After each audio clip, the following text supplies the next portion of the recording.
Assalamualaikum warahmatullahi wabarakatuh dan selamat sejahtera untuk kita semua. Perkenalkan, nama saya Sriwati, NIM 501402522. Kali ini saya akan mempresentasikan tugas dari mata kuliah Sejarah dan Filsafat Matematika, memahami dasar pemikiran matematika dari masa ke masa. Nah, sebelumnya kita bahas terlebih dahulu apa itu filsafat matematika. Filsafat matematika yaitu cabang filsafat yang membahas hakikat dasar dan kebenaran matematika, termasuk bagaimana konsep matematika ditemukan atau diciptakan serta apa arti kebenaran dalam matematika. Yang menjadi pertanyaan utama yaitu apakah matematika ditemukan atau diciptakan? Kemudian, apa dasar kebenaran dari suatu teorema matematika? Peradaban matematika diawali dengan zaman kuno, di mana terdapat 3 tokoh dengan pemikiran awalnya. Yang pertama, Pythagoras dan Pythagoreanisme menganggap bahwa semua hal adalah angka, memiliki pandangan bahwa dunia dapat dijelaskan melalui harmoni dan proporsi matematis, dan mengembangkan ide tentang bilangan rasional dan tak rasional. Kemudian yang kedua, Plato berpendapat bahwa objek-objek matematika seperti bilangan dan bentuk geometris eksis secara ideal atau di dunia ide. Kemudian matematika adalah jalan menuju kebenaran yang abadi dan mutlak. Tokoh yang ketiga yaitu Aristoteles, di mana lebih empiris daripada Plato, menganggap objek matematika sebagai abstraksi dari dunia nyata, bukan eksistensi yang terpisah.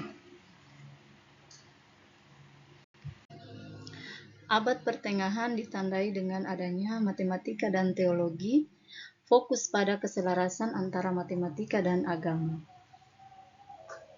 Filsafat matematika berkembang dalam konteks teologi, terutama di dunia Islam dan Kristen.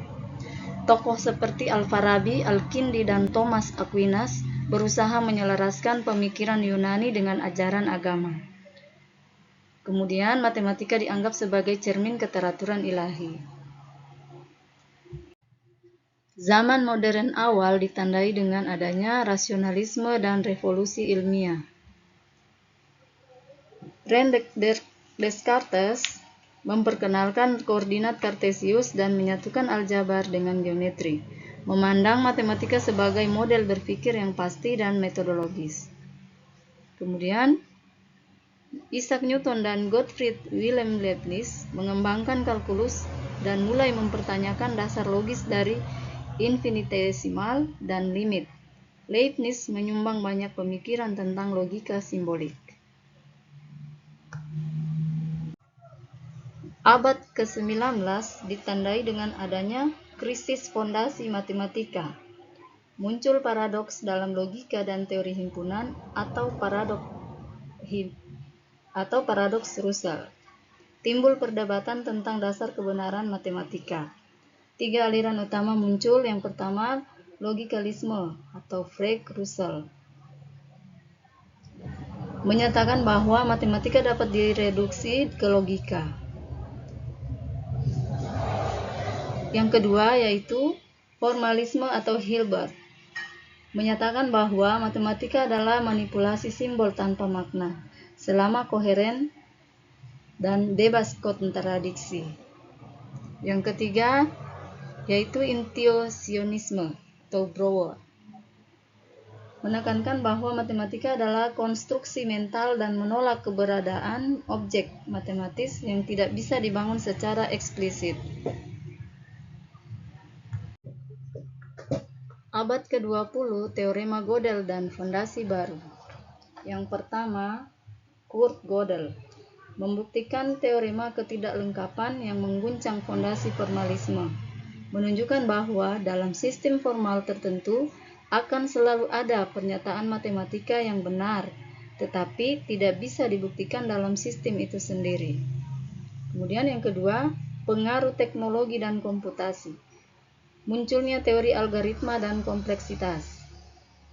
Dan filsafat matematika kontemporer mulai memasukkan pertimbangan pragmatis dan komputasional, misalnya melalui logika intuisionistik, matematika konstruktif, dan model teori. Era kontemporer atau matematika digital. Yang pertama, matematika konstruktif. Kedua, kaitan dengan IE dan Big Data, yaitu bagaimana hubungan antara matematika dan dunia nyata. Dan yang ketiga, filsafat pluralistik, yaitu perkembangan filsafat matematika pluralis yang menerima berbagai pendekatan tergantung pada konteks dan tujuan. Hubungan sejarah dan filsafat matematika. Yang pertama, sejarah menunjukkan bagaimana konsep matematika berkembang dari hal-hal praktis ke abstrak. Kedua, filsafat membantu menjawab pertanyaan mengapa dan bagaimana konsep-konsep tersebut dianggap benar dan sah. Ketiga, pemahaman sejarah dan filsafat matematika membantu pendidik dan siswa mengapresiasi lebih dalam tentang bagaimana dan mengapa matematika digunakan dan berkembang. Sebagai penutup, matematika bukan hanya tentang hitung-hitungan, tetapi merupakan hasil peradaban manusia yang panjang, refleksi mendalam terhadap realitas dan pikiran. Sejarah memberi kita pemahaman kronologis, sementara filsafat memberi kita kerangka berpikir kritis terhadap makna dan kebenaran matematika. Terima kasih sudah menyaksikan video saya. Assalamualaikum warahmatullahi wabarakatuh.